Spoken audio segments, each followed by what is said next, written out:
honor your intelligence, your sense of responsibility, your independent nature, the willingness to help other people, which is evident by the work you do, and your outgoing nature. The way you just pick up and leave, go to another state, and the way that you deal with other people, any other type of people. I think all of those are profoundly admirable, okay? Sorry it took me so long, but I hope that helps you out. All right, I'm going to start my day, son. I love you. I'll talk to you soon. I don't know how much time I have to say what I'm going to say, or if I'm going to be able to fit this into the hour. So, quick intro. Welcome to Something Positive for Positive People, 501c3 nonprofit organization that you can donate to via Venmo or Cash App at Courtney Brame. If you want to be a long-term Patreon subscriber, go to patreon.com, and then you can just search us under Something Positive for Positive People. On PayPal, you can donate to us if you're outside the U.S., and you can just type in /Spfpp. That's just the acronym for Something Positive for Positive People. I'm going to read something real quick before talking, and this was like thought out, processed, and I think that it's important that I read this here. All right. So, title of the podcast, 69, right? Funny. But what it's about is perspective. We're looking at the same thing in the same location. If my mother drew a 9 on the floor standing across from me, I see a 6 before I even know what numbers are. It's a particular color, font, shape. The lighting is different from our angles. I have to learn what a 6 is in order to communicate to her that I'm seeing a 6. She drew a 9, and so she's communicating that me saying that this is a 6 isn't right at the point where I can communicate. So I describe it to her. And maybe there are some aspects of the shape that we both perceive the same, but she cannot know what I'm seeing if she's stuck where she is, and neither can I. I have to be willing to go where she is or ask her to come to where I am, and we describe it together. Then we notice all the miscommunications about the shape. That shift in perspective starts with a willingness for someone to be vulnerable and ask for what they need. I needed to understand why she made me out to be wrong for so long.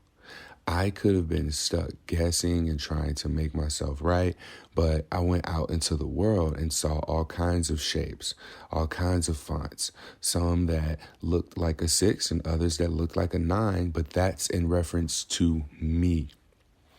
I went off being wrong and making others wrong about what they were experiencing with no regard for the way that they were taught to draw a shape, aka communicate, what shapes looked like to them, aka communication, what material used to draw it, what it's drawn on, how it was drawn, its font, its uniqueness, the color chosen, the lighting, the brightness, the size, the list goes on.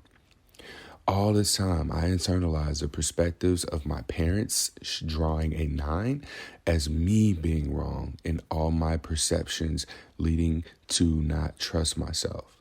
When all I needed to do was challenge the narratives with willful action to understand from the sources by why I thought I was wrong. Through trying to make myself right with others, forcing them to look at my 6 and validate the image. Nobody is wrong, but our unwillingness to be wrong creates a lifetime of suffering through trying to be right. If you have the chance, ask your earliest influences, primary providers, parents, whoever is still around, just what were they trying to show you with a willingness to understand. My direct asking of my parents for what I needed from them showed me that we see the same things, but there's a different narrative attached to them that is based on perspective. Perspective that I may not have gotten if I let the narrative that I created be the narrative. So that's what I hope to more so elaborate on in this podcast episode, through sharing both what my parents think of me. I asked them to just tell me, how do you see me? And this is a very vulnerable thing for me. I don't ask for what I need. A long time ago, I think it was 2020. And I asked my dad because I was journaling. I was just reflecting on why is it that when I get excited, I also get disappointed. And the more I asked why, the more I was describing. And the I, me language turned to me talking about my dad. And then I recognized that in my writing, it turned into you, your language, as if I'm talking to my dad. So I took it upon myself to record myself reading that, and then I sent it to him. I didn't expect him to listen, but it felt good to me to have sent that, to have said this to him. And you know what he said back? He did listen to it. He said, son, I didn't realize you need anything. Like, you've always been so independent. And that narrative stuck with me 2 years ago. So last week I asked, or maybe it was 2 weeks ago when I asked, but last week I received. And I didn't realize that, me asking for what I needed from the source of people who have the power to give me the re-triggering of the ultimate rejection, or they can liberate me with just delivering and just giving me what it is that I want. But not only did they deliver, y'all, it was a validation beyond anything that I can say I've ever experienced. I hear from people on a daily basis how amazing I am, how attractive I am, how thankful they are that I'm in this space. And I'm going to be honest, like, that doesn't do anything for me except for make me resist it, because I've had such a resistance to receiving. And what you'll hear in my parents' voice messages is that I have always seemed to be really independent. And the way that the way that they interpret my independence or my avoidance of neediness is that I'm independent. And it's so wild to me because, again, it goes back to perspective. They drew a 6 for me and interpreted my behavior in looking at that 6 that they drew, the communication that occurred between us from not having shared perspectives allowed for me to create a narrative that it's not okay for me to need anything, because I'm thinking to myself, my parents are incapable of meeting my needs, so therefore I'm not going to ask because they're just going to tell me no. And as an adult, how that shows up, like I said in past episode, we unconsciously look to resolve unfinished business that we have with our parents or primary caregivers in our relationships. So my examples of how to do relationships, man, this is so wild to me, y'all. I do significantly better in long distance relationships. My parents, as far as I've known, have never been together. When I was a baby, like they were in a relationship still, but things ended and I saw my dad on weekends, and I would get really excited about seeing my dad on weekends because that was when we did fun stuff. And this is the first time I'm like saying this out loud to people. I kind of talked about this after processing it with a partner, but that's about it. And one of my friends actually. And it's really, man, it's powerful to have done this exercise to see how my parents see me. And while it's powerful that the exercise was done, I think what's more powerful is the fact that I broke through the insecurity that was beneath the insecurity that I had. Like, I've mentioned being very financially insecure, and my mother was able to say to me, I didn't want you to be like your granddad because he had never been good with money.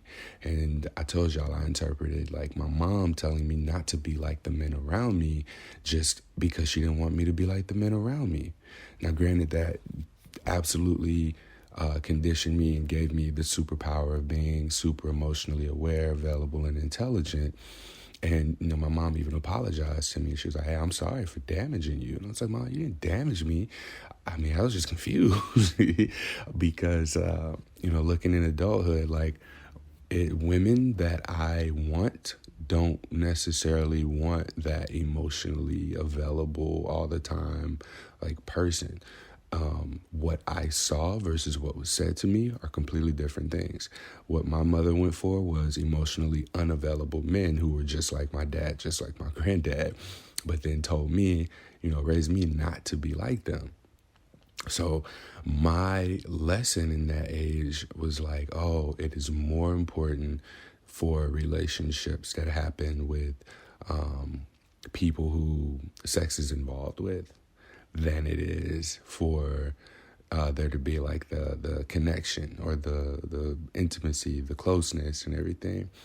And I think that through my relationships, I've looked for in partners the precise same thing that I give to the Something Positive for Positive People community. That space, that ability to reflect, or the safe space to reflect and receive feedback and potentially criticism. But that's what I've done. My mom called me an amazing listener, which plays out in the whole, like, I host a podcast. I listen to people and I respond to what it is that they give me and share, that I make people feel comfortable. My dad loves the way that I communicate with all types of people. And that was real. It was interesting to hear it in his tone, in the tone of his voice, like how he said all types of people, because I know what he means. He means like LGBT community members. He means people who have, maybe like dark histories or have been not quite the most ethical, as well as, of course, like people with STIs.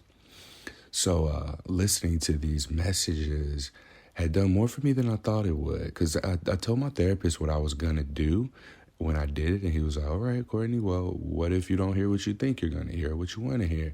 And I took a real long pause, and I thought to myself, I was like, damn, you know what? It doesn't matter, because no one's validation, matters or should matter, right? But to me, theirs did. Theirs did, because for so long in my relationships, in my dating, I have covertly and very, like, regardless of me trying not to appear needy, I very much have been a needy person throughout the course of my relationships with people, with women. I mean, I arguably like my relationships, period, relationships with men, because I look at it and it's like, I do the whole, if I get excited, then I'll be disappointed thing. That has happened a lot with other people, that like I'm hoping to get from them what my dad did. My dad would make the plan, and then like a lot of times the plan wouldn't happen. So that's where that came from. So in my adulthood, like, I have not been the best about like letting myself create a plan, come up with it, and then follow through. I've been doing that more lately. I went to Dave Chappelle's show in Portland. I went to Tyler, the Creator show, or a concert in Portland. I booked Kendrick Lamar, Jack Harlow. I was trying to get Kevin Hart tickets for whenever he's going to be here. I booked the Costco, oh my goodness, cosplay. Comic-Con is going to be in Portland in September. I tried to go to the one in San Diego, but it's been sold out since 2019, y'all. 2019. And then there's a festival coming up in Queens, August 20th weekend, where Flatbush Zombies are going to be, Janae Aiko, Missy Elliott. These are all people who are going to be performing there that weekend. And I'm making it a point to be able to go to that. I'm doing things. I'm giving myself the opportunity to be excited about things. And so my avoidance of rejection that again was highlighted because of my herpes diagnosis. Actually, it took me up until this 9-10 years later for me to really be able to dissolve that. I would say, like, I feel like it's dissolved through my parents' willingness to, or my willingness. This was me. I did this. My willingness to ask my parents for what I need dissolve that fear of rejection because I was able to ask. Like my dad said that he thought I didn't need anything. And that came from me being afraid to ask. This was a direct consequence of my fear of asking for what I needed. So when I did it, the interesting thing that happened within me was that something healed, something started healing. And I think that something that healed or started healing was, I metaphorically was in this fog of my internal beliefs about myself. So I would allow for this fog of beliefs that comes from how other people see me to, cloud me. It was like I couldn't see myself. I couldn't see the next step that I was taking. I felt like asking my parents for help was a way of calling out to them through the fog. Like I'm there, I'm in their peripherals. My parents would love to be able to do something for me, probably because I never asked them for anything, probably because I am so independent, probably because I have always appeared to not have needs. So the value of my ask is significantly greater than if I were to always ask for things. But in turn, I would always try and manipulate situations, and probably not just from the people around me, but also from my parents. And so it was important to me that in asking, like that was metaphorically a call to them through the fog for them to be like, yeah, son, what's up? Like, where are you? Here, we're coming. We can find you. And their voices, their hearing me was enough to break up that fog and sort of like repel some of those beliefs and the voices around me that created that fog in the first place, which allowed for space to be created between myself and these external sources of my validation and my own beliefs and the narratives that I attach to what's been said to me, to the point where I was able to see like my hands in front of me, my legs and my body, and I could see like the next step out of the fog. And I could have stopped there and just kept going like on my own, but no, I did a bigger ask. I asked my parents, how do you see me? How do you experience me? What do you like about me? What's good about me? Rather than the world telling me, hey, Courtney, you are good because you run this nonprofit. You have this podcast. And both of my parents did it. My dad gave me a handful of things that he really does admire about me. My mother gave me like 6-7 minutes of just talking. And I want to share that here. And in the talking, one of the things that she said was that I am worthy. I didn't know that I needed that from her, but it was something that I needed. I needed this. And it was very important to me after having gotten it to like really absorb that into my body, into my spirit. Because for so long, I felt as if I had to prove I was worthy. I have to save people. I have to always be available when people reach out to me on social media. And I have to always be like willing and able to drop whatever it is that I'm doing. My mother also called me naive, and that naivety, like I know what she means, and that I love very easily too. And I don't think that the loving too easily is a bad thing. I think trusting too easily is a bad thing. And in my case, it's just turned out bad in a couple of situations. But as far as a naivety thing, like that's just me having hope, like being hopeful that people are good, people will be good, that change can happen. The naivety may come in where I'm being taken advantage of, or I'm believing and trusting someone who has not quite earned that belief or that trust at all. So that's something that's information.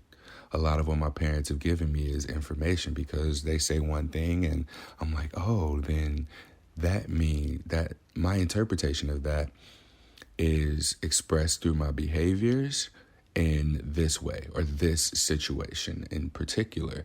And I can call upon situations where what they said was valid and accurate. And I really wish that I would have gotten it sooner, because I'd have been a different person. My mom has always misused words. Like, she in the voice message called me a narcissist, but then turned around and said loving. Like that doesn't even make sense. So I know my mom don't know what she's talking about with some of these words. She has called me arrogant. And it's because I'm right. I can't be arrogant for being right. It's not like I make my mother wrong in anything, or I make anyone wrong in anything. Nobody's wrong, I guess, unless it comes to, numerical facts. But outside of that, sorry, y'all, it's 6-something in the morning, and I'm on vacation. I'm in California. It's my last day here. But I wanted to get this recorded. I'm in something about water always gives me clarity. And I also realize that every time I go to California and then I go back home, wherever home is at that time, I have some kind of a breakup. So we'll see if that happens. The first time I went, it was it was my ex-girlfriend. Another time I went, it was a friend. And then another time I went, wow, it was someone I was seeing. So yeah, I've had 3 breakups, and then the 1, 2, 3 times that I've been to California. We'll see what happens when I get back this time. But yes, I very much encourage people, if you have the opportunity to get the perspective of the source of your triggers, the source of if I get excited, then I'll be disappointed. Trigger was my dad. The source of,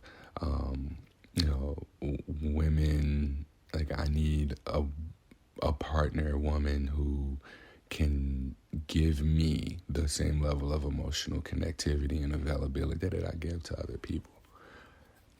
And that everybody uses me for my emotional support, because I'm a man who's emotionally available. Some people don't know what to do with that. Some people aren't attracted to that. Some people recognize oh shit, that's a man right there, and we move forward. And so, not to say that things are going to change for me, in a sense of becoming less of that, but I see my value. I see that this is something that I have so freely offered to people who aren't deserving of it.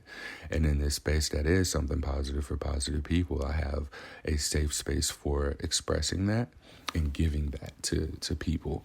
And I hope that I'm able to continue to do so at a much higher quality capacity than I have in the past, because I've let people in the real world drain me, or people who, don't have intentions of investing in me, investing in this organization to come and get, what is one of my more valuable assets, which is my emotional support, my ability to listen, my ability to see people. And so, yeah, I think that I've consistently invested naively a lot of energy and time into people who aren't going to reciprocate that with my mission, my work, my life, what it is that this organization has going on in our community. So I'm very much on high alert from people who are taking, because now I have learned how to receive. And because I can receive, I recognize that I can ask for what I need. And that fear that I've always had underlying the reason for not asking for things is because I didn't know how to receive. And that receiving of the validation of my parents was one time where I had the opportunity to receive. I just received their words, their thoughts of me. I couldn't debate with them. I couldn't, oh, no, that's not right. Oh, I'm just going to be overly humble. I couldn't shut that shit down because I've shut it down in my yoga class, my yin yoga class, where the instructor was talking about grief. I had this voice come into my head, and this voice was talking shit, y'all. The way that I hype y'all up, the way if you reach out to me and I'm telling you, yeah, you a bad bitch, keep doing what you doing, like put yourself out there, anybody's lucky to have you. This is how I heard a voice within my head speak to me. And this voice in my head speaking to me, all this positivity, like it made a tear come up because I don't know how to receive that. And what happened was, instead of receiving it, I was resistant to it. Because when it was like, oh man, you are handsome, I call myself back to this, or you're attractive, I call myself back to this rejection, or these women that I was in pursuit of who like weren't interested. I shut down the whole like, oh yeah, you moved to Portland, like you live here. And it's like, I still ain't got no money. It's like, man, you in this yoga class, you doing this, you got that going on, your relationships are healthy. And I just found a way of just shutting that shit down. And I don't know where that was coming from. So after, again, reflecting, journaling, and making this ask to my parents, I think I was really able to identify the source of my negative self-talk. And it was on my narratives of the interpretations of my parents having drawn what they drew on a line to give me what they wanted me to have. Like, that's what the 6 and the 9 is symbolic to. The 69 is perspective. Their drawing of the 6 has so many layers to it. The surface is drawn on, the material is drawn with, the shape of it, the lighting, the size of it, the color of it. All of these things play a role. And that's a lot of communication for just having written a symbol on the ground for me to look down at and be like, oh, I see what you drew. It's this. And not having all of those other things taken into consideration about what the drawing is on the floor, that is a communication of perspectives. If we don't have that willingness to come over to where they are, look and see what they have, and then bring them to our side, because I was able to then, talk to my mom and be like, oh man, Mom, you drew a 6. I was looking at a 9 this whole time. Come here, let me show you. Now show me what you see. And the same thing with my dad. And having gotten that, like, I am free to see myself how I want to see myself. That's what that offered to me. Their voices lifted the fog. Their voices allow for me to go from resisting the inner voice of positivity for myself to integrating that. Like, I have now integrated, and I don't talk to myself in third person anymore. Oh, Courtney, you got to do this. Courtney, this thing. No, it's I, me. Like, I know who I am. I know what I'm capable of.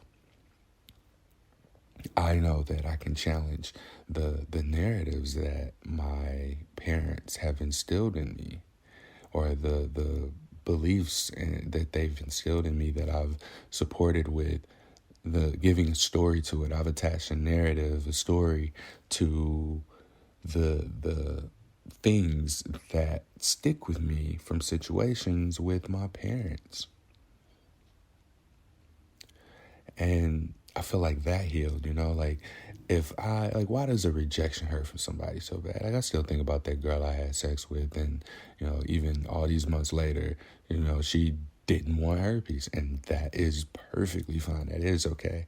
But that rejection, I tried so hard to avoid through being open about my life, about who I am, about the fact that I have herpes. That's one of those things that were reinforced to me, that women want an emotionally unavailable person. And that's not the case, because in some instances it's like, all right, well, I'm trying to prove to you how great I am because I'm doing all this good stuff and people are benefiting and you still rejected me. Like that kind of thought process lingers. And the reality is that I'm worthy. Like I am attractive. I got stuff going on. And somebody who, can't look past that thing that is something that would keep them from wanting to connect with me, like that alone is something that demonstrates that we don't align. And through the experience of that rejection, like that's not even a rejection. That's just a boundary. It's okay for people to have boundaries about not wanting to get an STI, no matter who I am or what I do. If that's what their boundary is, first off, I need to respect it. Second off, great for them for respecting their boundaries and upholding that until it's violated or it's like negotiated or it's not really a boundary until it's a boundary. But yeah, like I recognize like I'm over here tripping off of that when I just asked my parents, the sources of my triggers. I gave them the power to re-trigger me, and they didn't. They healed. They gave me the self-trust that I need in order to, the triggers are going to be there, but in order for me to manage the triggers myself, in order for me to put my own boundaries in place and a game plan for if someone triggers me, if someone wastes my time or they cancel the podcast interview the day of, a few minutes before, after I've decided that this is how my day is going to look like. And then when they do that, the day just shifts into something that it wasn't supposed to be. When I put boundaries in place, like that's not going to happen near as much. And I'm going to feel good about myself. Because, even those feel like rejection. When I invite guests onto the podcast and they don't show up or I got to hound them about being on the podcast, no, I'm not doing that. I don't have to. And this is partially where that arrogance comes in. But I don't want nobody here that don't want to be here. And, if you want to bail, cancel, like you'll notice there's some people who are open about their herpes status that I haven't interviewed on the podcast that it makes sense to have on the podcast. But, once you flake, once you miss a call, like that tells me you don't give a shit about us. That ain't a me thing. That's like you don't care about this space. Like you perhaps have whatever agenda you may have, and that is not on me to try and decipher. I want people who want to be here. If you want me to interview you, be here. Let's talk. We can talk. We can be anonymous, whatever. But don't disrespect my time. Don't disrespect the space, this sacred space of a community where people come here for healing. If you're coming here for taking. So yeah, that's just, I don't know how I ended up like going off onto that tangent, but if people don't want to be around me, then I would rather experience what that, may have, what old Courtney would have considered to be rejection, because now it's not. It's just like people honoring and respecting their own boundaries. And while we haven't been taught to respect, set, and honor people's boundaries in the ages that we should have learned that, like I'm an adult now, I know what that is, and I know to do it. I know how to do it. So I've not experienced rejection since having asked my parents for what I needed. And I think that might be a key with rejection, because the reason that we feel rejected is because of expectations. And the reason that we have expectations is because we're not putting ourselves in a position to be rejected soon enough. Or we may not be doing so in the right circumstances. So for me, like I'm learning to just ask for what I need, ask for what I want, and also be intentional about it. Like, yo, I like you. I wanna sleep with you. I want this with you. And I run the risk of hearing no. Like that's just the reality of it. But I also run the risk of hearing why. Like I've come on to or made passes at women who, I find out are in relationships where they're exclusive and there might be mutual interest, but the timing just ain't right. And that's mostly what that is. Like it's about timing. The timing just isn't right for a lot of things, a lot of people. Because when I was disclosing to people at 25 years old, a lot of people, the timing wasn't right. And so it was a nose. But when I was disclosing to people at 33, like age, wisdom, experiences, life, all that's happened. And that has taught me it ain't no rejection. There is none. And it's all about how you perceive it.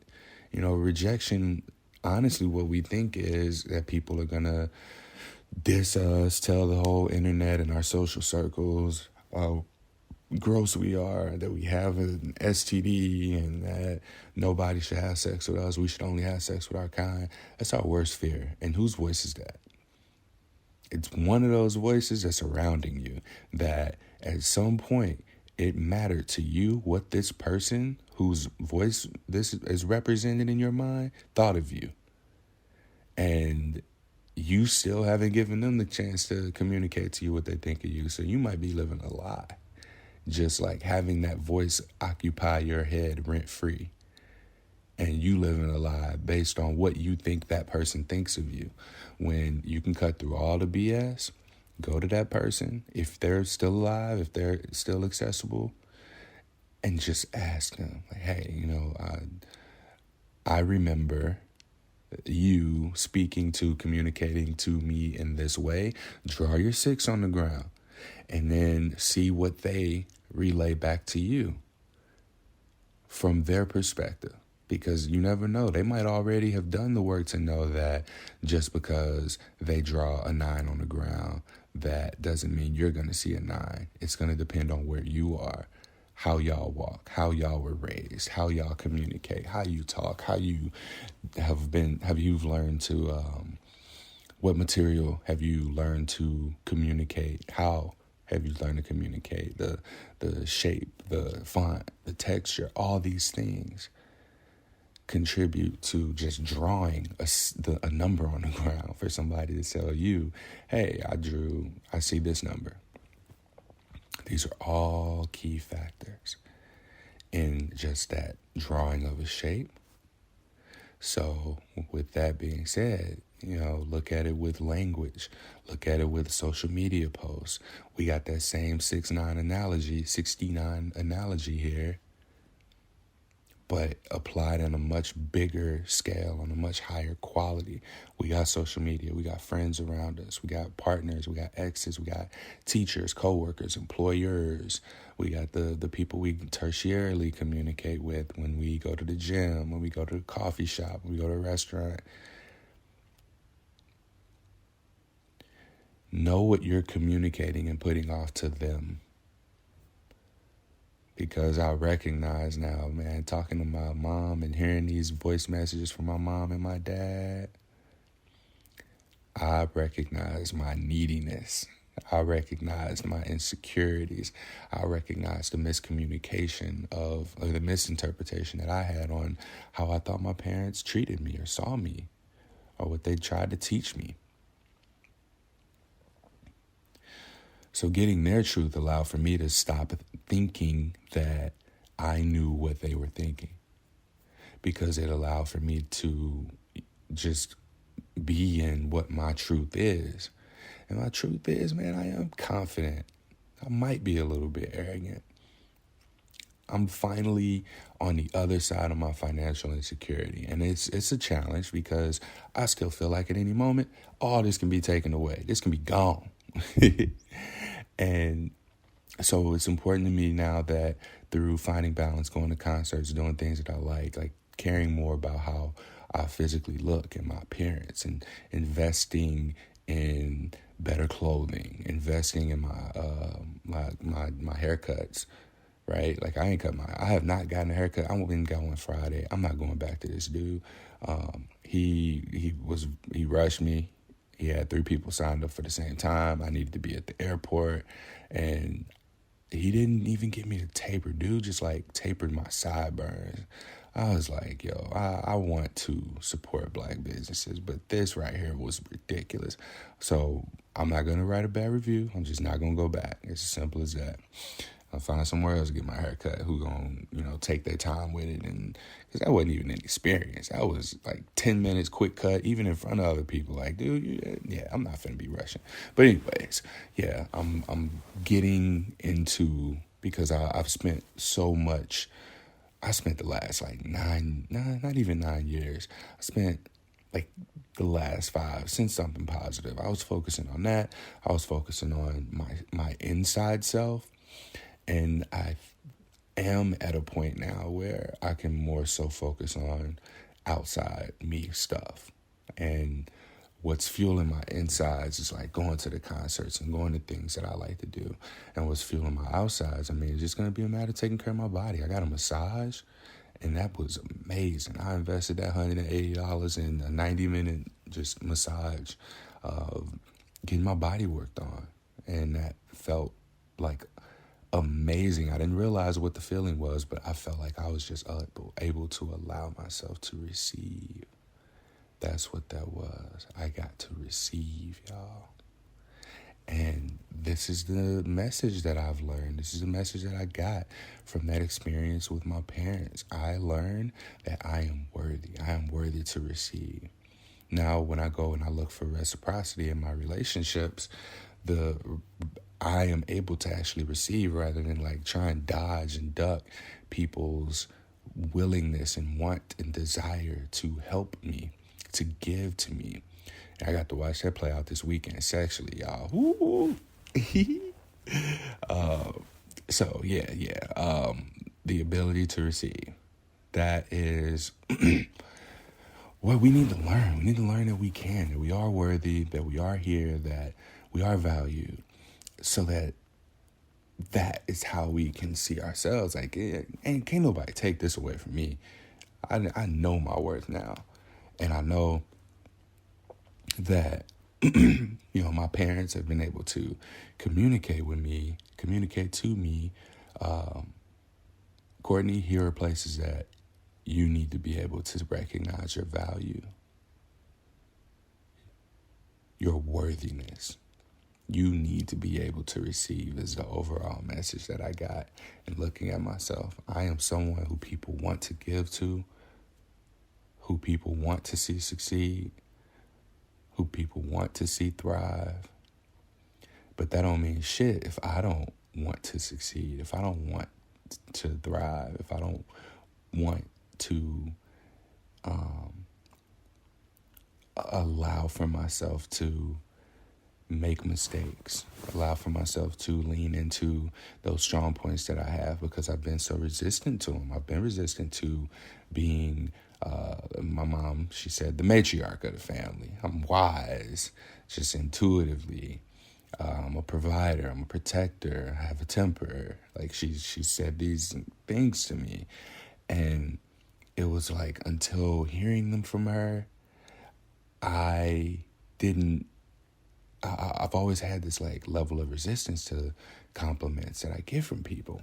And so like hearing it from my mom and just breathing through the discomfort of not wanting to receive allow for me to flex that muscle and break down that muscle so that it can go back stronger, so that I do more easily receive,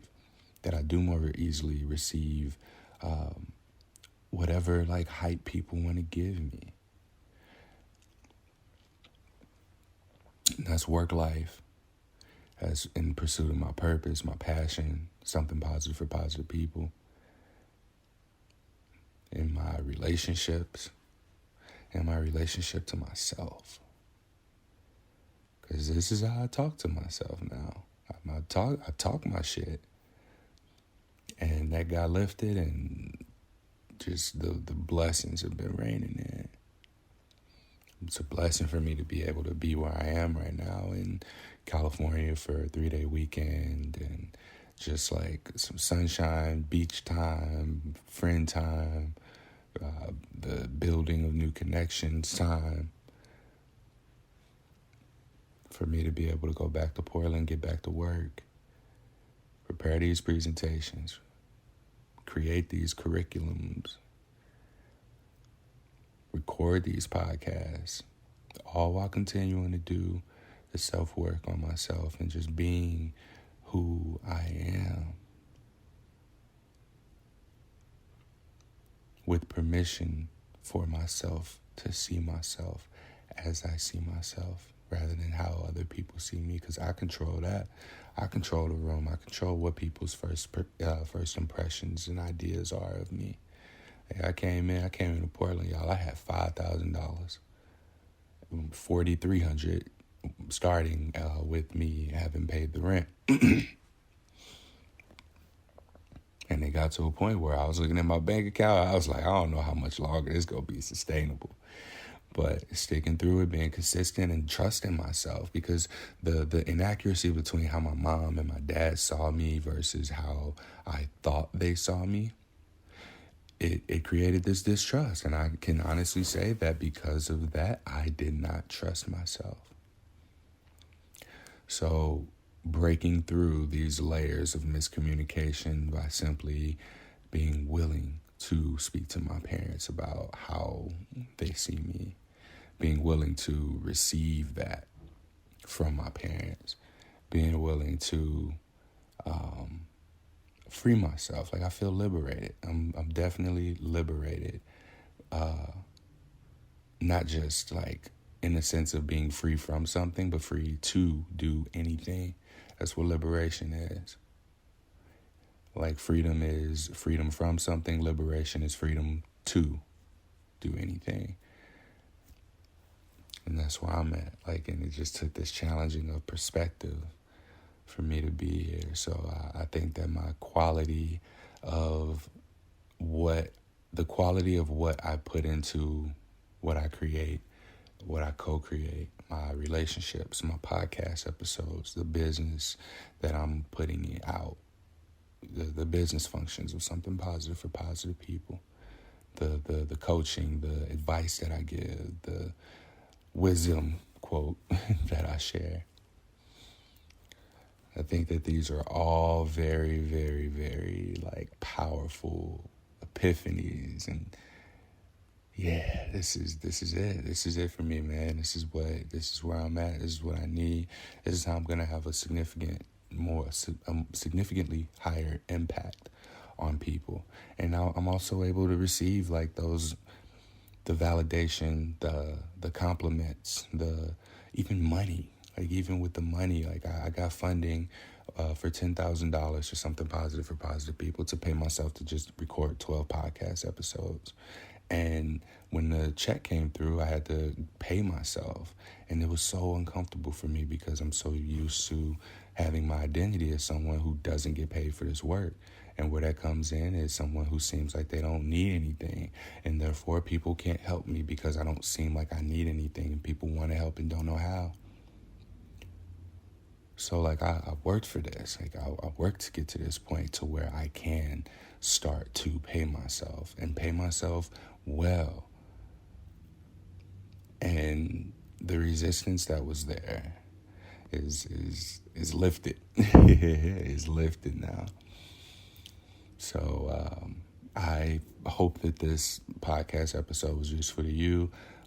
If you stick around, I'll play the messages from my mom and my dad. I want these to live on because I don't know, how much time my parents have left. Not to say that anything's wrong with them. They're young, but still, you just never know in the world that we live in. Anything can happen to anybody. So if you hear this and you already got that person in mind, reach out to them. Ask them to validate you. Ask them to tell you how they see you.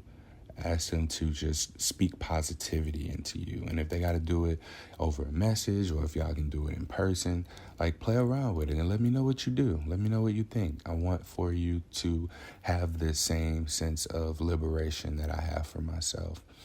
Allow yourself to be able to receive, because that's damn sure what I have. I've been doing what I've done. I can receive now. I am worthy. I am confident. I am all the things that you about to hear here. And I'm gonna go ahead and play those messages here so you can hear directly where this comes from.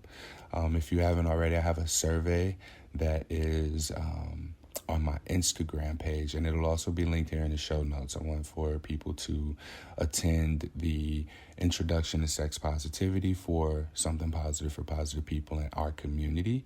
The podcast episode does release immediately after this one.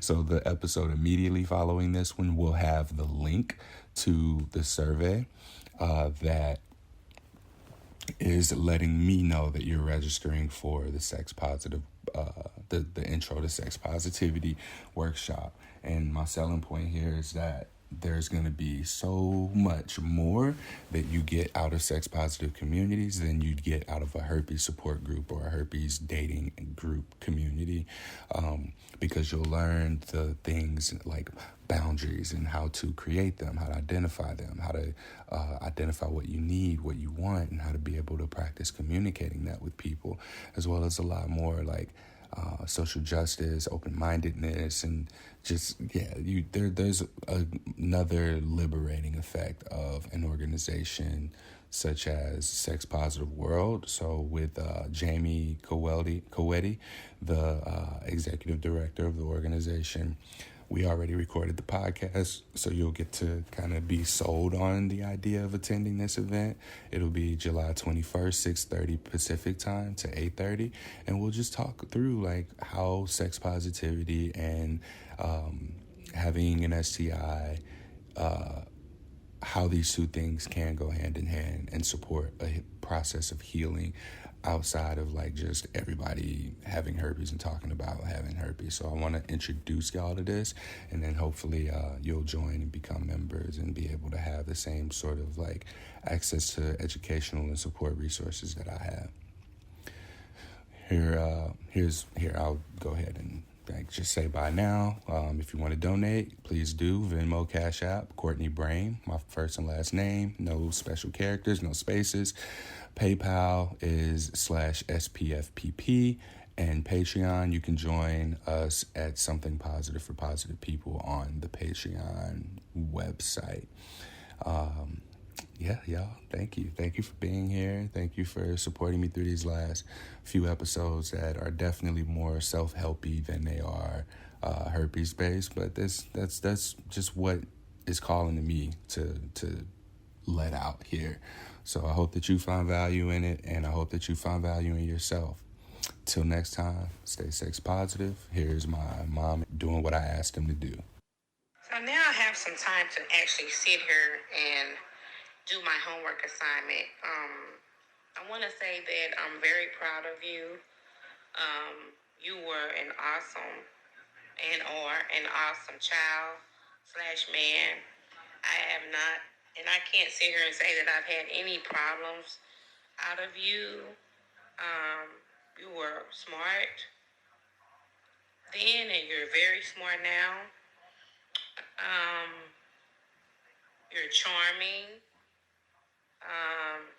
You're strong. You're arrogant. You're a narcissist. A little. But you're a loving person. You're caring.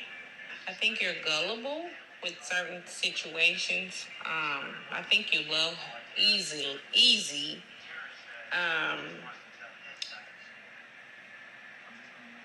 You love your brothers and your sister. You love your mom and your grandparents, and you try to be there for everybody. Like, it's like you're the matriarch at 33 years old. Like, people come to you and they kind of lean on you for not really validation, but just, your advice. I think you're smart for your age, and smart is in wise smart, not just in books. I couldn't have asked for a better son. My first heartbeat, the second man that I've loved, the second guy that I've loved. I tried to steer you away from being so much like your grandfather, only because there were a few things that I didn't really want you to pick up from him, as far as like, you're very good with money. My dad has never been good with money. My dad brags a lot. His pride won't let him sometimes apologize, but I feel like you can protect. Not saying that you could never be a protector. And once I feel like your finances are where you feel they need to be, then you would definitely be able to be a really good provider. You're finance conscious. You worry about your next check. You're health conscious, especially since your blood pressure has been kind of off the charts a little bit. But as far as, us, well, we've grown up together. So it's like you're my son / my brother. We don't argue. We've had some misunderstandings, but we cleared them up, which I'm very proud and grateful for that. Sometimes I think you were a little naive about a few things, clueless even with some situations, but and I think that you want everybody to I don't know if really like you, but I think you just want to be at peace at knowing that you feel wanted or feel needed. And I think a lot of people depend on you for a lot of different reasons. I can't sit here and remember if you've ever really fallen out with any of your friends.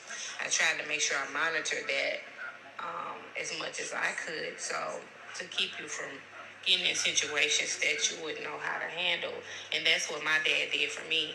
I wasn't allowed to go spend a night over different people's homes, and I just felt like if I know what goes on in my home, I don't know what goes on in somebody else's. So in that notes, I went into protection mode as far as doing everything necessary that I needed to do to protect my children. But again, you're handsome. I don't know if I said that. You have a different, unique personality than me. You're easy to talk to, and you're worthy, and you're finding your way and I really respect the fact that you're going to counseling. A lot of men don't do that, and a lot of men need that. And it's helping you, and I've seen some changes in you. Not anything bad was wrong with you in the beginning, but you needed it, and you knew that you needed it, which was really awesome. I don't think you're a religious person, but I know that you're a spiritual person. I know that you know where your spiritual foundation comes from without me having to, nag you about it or be on you about it. I'm not the type of parent that nags my children about anything. If you ask me my opinion, I'll give it to you. I really don't say too much. I listen. I do a lot of listening because you can learn a lot from just listening and observing. I wish that sometimes certain situations that you would be more aware of your surroundings and just, not letting people get too close, because sometimes they can get too close to just try to hate. But you're learning that. You're very aware of that. I love how you have a good relationship with your siblings. And that, try not to discredit your dad growing up, because, you're going to find out how they are anyway. So I don't need to bash or say anything negative. You will see that for yourself, just as you saw with other situations. But I love you very much. If I need to do anything else, just let me know. I was off today. I'm actually getting ready to make an appointment. I have a couple counselors, therapists actually, that I need to call to see if I can get an appointment for next week. So if you need anything else, just call me. I love you very much, and I'm very, very, very proud of you. I hate that you moved to Portland, but You know, this is what you needed for you. And I really think you only did it because you know that I'm okay. I don't think you would have did it if you didn't really feel like I was okay. But talk to you later.